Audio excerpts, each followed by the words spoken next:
Realtors of Reddit, what's the most disturbing history you've learned about a house you were selling? The lady next door to me died and wasn't found until she was more liquid than solid on her living room carpet. The family couldn't pay something about back taxes or something, and the house went to HUD to auction. HUD paid for some cleanup, but not to replace the carpet, only steam clean it. So it finally sold, and was talking to the guy who was flipping it before I could mention the death. He asked if the house had a water leak under the foundation, because when they ripped up the carpet and pad to put down the lament floor, it was really dirty and got all over them and their clothes. Told him what happened and how HUD went cheap on what to fix before the auction. He got green as a pea and started puking right there on his side of the fence. My grandma rents houses in the Denver area. A few weeks ago I had to help her evict a few college bros from one of her properties. This is a cottage style home, no second floor, no basement. These guys literally dug a hole in the wood floor and made a basement where they've been throwing trash away for the last year, like it's a living room, with a TV, and a couple armchairs, and a giant hole in the ground filled with ice cream wrappers, pizza boxes, and cigarette butts. That seems like 1000x more effort than just taking the fricking garbage out. My parents were realtors, and also flipped houses. When I was growing up I used to help them a lot, usually by cleaning. When I was 12 I was helping with a house that was infested with roaches. I noticed the closets were smeared with crap and children's handprints. There were fingernail scratches on the insides of the doors as well. I asked my parents why this was the case. They told me the old tenants used to lock their toddlers in the closets for days. How about the one I bought? A kid drowned in the pool. So far every person that I have met asks me, you know what happened? The right people are nosy. My mother passed away in my childhood home, which my dad eventually sold. Years later, my brother was picking up the youth group kids and one teen got in and said our house is haunted. Years ago, a lady died in there. My brother looked her dead in the eye and said she was my mom actually. Poor kid burst into tears immediately. My brother has such a horribly dry sense of humor. Got a good deal on an old apartment cause a lady was beaten to death next door. It was an old house converted into separate units. Guess the one thing you can't beat is a good deal.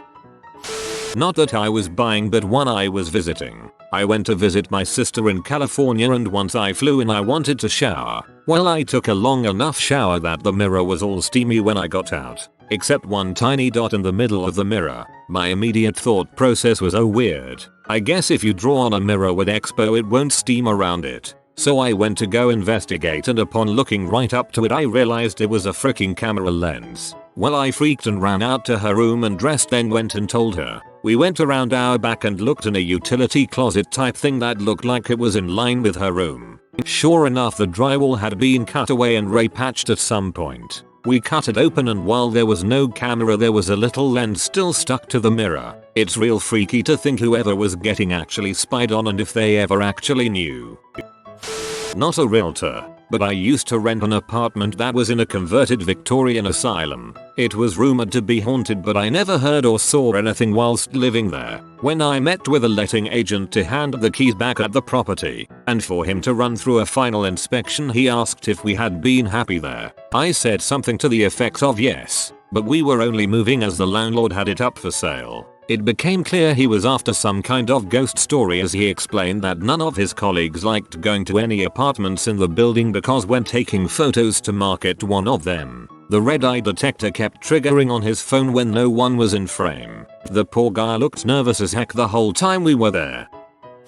I photograph homes. The weirdest one was mostly very creepy and suspicious. I photographed a billionaire's compound where the guy had an absurd fascination with flesh. There were well over 50 heads mounted on walls from water buffalo to elephant. 5-10 large cats, stuffed. Chandeliers made from the feathers of rare birds. Stools made from elephant feet legs. They were hairy. Ugh. Paintings and abstract photos of oily skin. Veiny muscles of humans and animals etc etc. I looked for his kill room, but I never found it. In general I find billionaires don't behave like normal people, but this one was particularly weird.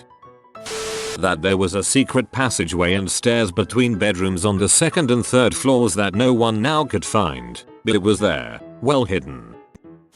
My aunt is a realtor and was selling a house that a lady owned but was renting out to her college-age son and a few of his friends. When they went to do the first walkthrough so my aunt could take pictures and such, it was apparent the lady hadn't been in the house in ages. Every single room had a TV, a chair, a box of Kleenex, and a bottle of lotion. They were literally just jacking it with each other all over the house all the time. The lady was so embarrassed. Failed to sell a townhouse built in the 1800s last year. Two separate buyers said they could still feel the previous owners in the house and that's what put them off making an offer. Spooky as both sets of buyers used the specific phrase that they feel whatever's still a presence there. But seriously, I've been in 100 spooky houses with gruesome backstories and I've only got the serious creeps in 2 or 3 over my whole career. Not a realtor, but when the sold sign went up on our last house our neighbor came over and said, "Now you're moving out. Would you like to know about your house's history?" It turned out the previous owner was a rich dealer who allowed his customers to shoot up in the living room. Explains the brown arcs all over the walls when we stripped the wallpaper. He also used to pimp his wife out from an upstairs room, our then bedroom. Lovely. I've been doing this job for a while now. The thing that scares me most is how often I find the locks reversed on bedroom basement doors. There's lots of crappy parents out there. An old friend of mine bought a nice house in a quiet neighborhood. The place is beautiful and has a really nice deck out back with a hot tub. About 3 weeks after closing he was cleaning out some previously owner junk in one of the closets and found an old DVD. It was a Bridget the Midget porno with a hot tub scene on the cover. His hot tub. It was epic. Not a realtor, just a buyer, and not really disturbing, just moderately amusing. Just days after closing on my house, a friend of mine who was helping me move and told me he had been in my house many times. Turns out, his childhood babysitter had lived there. Then he tells me he wants to show me something in the backyard, and he leads me to a specific fence post on which he had drawn a dong as a kid. I do wonder if he had actually drawn it that day while I wasn't watching.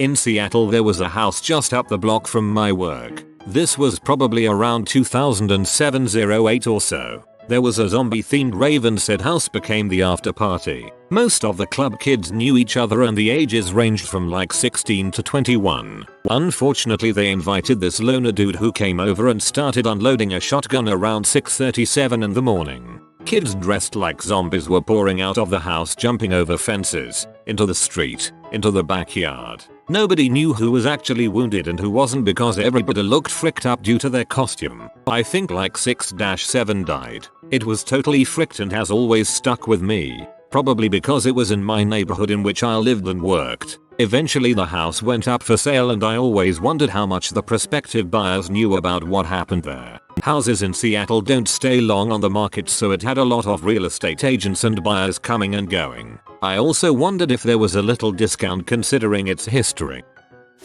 Not a realtor, but I've been in the residential property management industry for 14 years and have managed leased thousands of apartments and single family houses. A historic building I used to lease apartments for was formerly an insane asylum and prior to that was a hospital. The building itself is on the National Historical Registry. Anyways, certain things are required for historical landmarks and restoration tax credits in this particular city, so in many of the apartments had to maintain certain features of the original design architecture, like some old tile was still on the walls and floors. The thing that creeped me out was the basement. Even after 50+ years, on most days you could catch a whiff of formaldehyde. Some days were more pungent and distinct than others. Of course, being the basement, it also had the addition of that musty basement smell. Since this was once a hospital, obviously it had a morgue. There are a handful of apartments in the basement and the original tile on the floor marked where the morgue actually started. In one of those apartments there is a bedroom with incredibly spacious walk-in closets. If you haven't already figured it out, these two massive closets are the old body lockers with the original latches on the walls next to the entrance to the closets. I still for the life of me cannot understand how anyone could live in that apartment, because I wouldn't even go into that apartment by myself.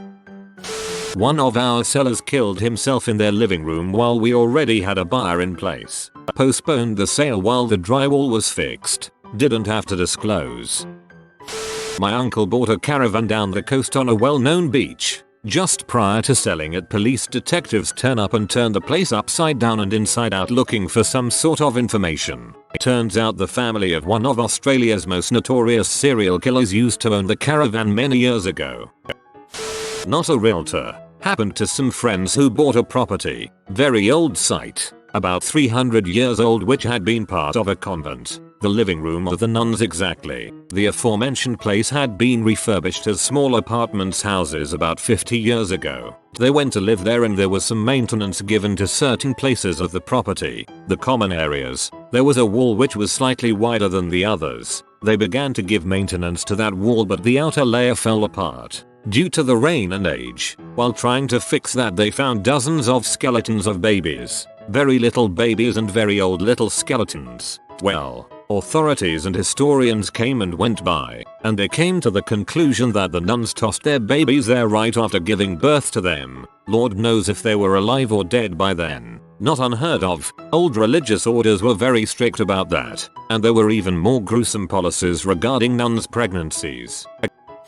Not a realtor, but I have a friend who recently bought a house. She has lived in it for a year and went up in the attic for the first time to check on a leak. In the dark she could see some kind of painting hung up on the wall. She went to check it out and found a large commissioned painting of Jesus giving the previous owner of the house a hand job. This is in a very Mormon area, a block away from a Mormon temple. Not necessarily disturbing, but kind of sad. We were selling a condo of a couple who were both 99 and married for like 80 years. Their condo was in original 1968 condition. Shag carpet, avocado green appliances, thick texture wallpaper. They were moving to be closer to their children and their already purchased gravestones. They knew death was coming and wanted to make it easier for their families. Pretty sweet. Anyways, they were very nice but ended up dying about a year later. The husband and wife died about 3 weeks apart. The house 2 doors down from ours was for sale in mid-July and the realtor was showing it to a prospective buyer when this happened. A couple of kids set off leftover fireworks at the bottom of the slope past the development. This being California in summer, the entire hillside of dried grasses caught fire immediately. Now you don't see much of these anymore because the construction material got outlawed. But cedar shake roofs were fashionable for a while. Our development got grandfathered in. So everyone on the last street in the block grabbed a garden hose, collectively put out the fire, and hosed down the rooftops. Except for the realtor, who turned around garden hose in hand to see the roof already on fire of the house he was showing. It was too high and too far along to put out with garden hoses, so by the time the fire truck arrived the entire second floor was a loss. A local contractor got a lot of business in the months that followed, replacing our neighborhood's cedar roofs. Well, not me, but a house that my parents own. My father was speaking with the previous owner about anything he needs to know about the house. The previous owner starts mentioning that a man who lived in the house as a tenant was brutally shot and only made it to the backyard before he had died from loss of blood. This house is located in a very bad area of our city, so shootings are not at all uncommon. Fast forward a few years and we find out that one of the people living in our house was selling drugs. The drug dealer is eventually arrested in that house, leaving his wife, mother-in-law, and daughter in the house. Few years more and we needed to kick out our tenants because they hadn't paid rent for months. A few nights after my parents went to go tell the tenants to leave or else they were gonna get kicked out, the house burst into flames. A very large portion of the house was in ruins. All the kitchen, one of the rooms, and most of the living room burned to a crisp. Luckily the insurance covered the damage. Thankfully the house has been sold. Last thing that I heard about it is our now ex-tenant, a new one, was not paying rent and got into a very nasty fist fight with the people in the neighborhood. He got into the house completely covered in blood and bruises. They had to call the ambulance to save the guy too. A small word of advice, people. If you are going to buy a house, always take location into account. Sometimes buying a house in a dangerous neighborhood for a cheaper price can prove to be a big mistake. I've been witness to a few and heard of some others. The first one involves a couple who bought a house in the 1980s. They called me a couple years ago wanting to sell. As we're talking, the wife starts telling me about her difficult pregnancies and how she'd been pregnant many times but lost them all. I feel bad for her, but I'm wondering what this has to do with anything. The husband pipes up and says, After the last one, I didn't know what to do. I came home and the first thing I thought to do was remodel the kitchen. I had to break something. He goes on about his impromptu kitchen demolition. Dishes still in the cabinets and everything. The guy was devastated that they'd lost another baby. Anyway, he says he's ripping out a corner and he always knew there was a dead pocket there because the span was like 3 feet, but the closet behind it was only 2 feet deep. He rips out a drywall and finds a ball of cloth. As he pulls back the layers, he realizes it's the skeleton of a baby. It was wrapped up with a teddy bear. He called the police and said they never got any follow up on it. The next was from another realtor I knew. They get to a closing and the seller is late. An hour goes by and he's still a no-show. The agent is calling and getting no answer. She knew the seller's nephew who let her in once or something, so she calls him. He drives over to check on his uncle. He opens the door and there's the uncle, dead on the floor. He's wearing his coat and has one shoe on. He died putting his shoes on so he could go to the closing. And yes, the buyers still bought the house, but it took a few extra weeks to close. Another one from my own experience was a house I was asked to sell. It was a fixer-upper, but it was on a nice plot of land. The sellers had some weird relationship going on. She was in her 20s and he was in his 50s. They were married, but she called him daddy and she dressed like a mess. They were not well off by any means, so it's not like she was with him for the money. Anyway, I decided to Google their names to see what came up. They'd been busted for running a puppy mill in the garage and all the dogs were discovered frozen solid in the dead of winter and severely malnourished. After that, I just ignored them. I couldn't even talk to them to tell them I wasn't going to list their house.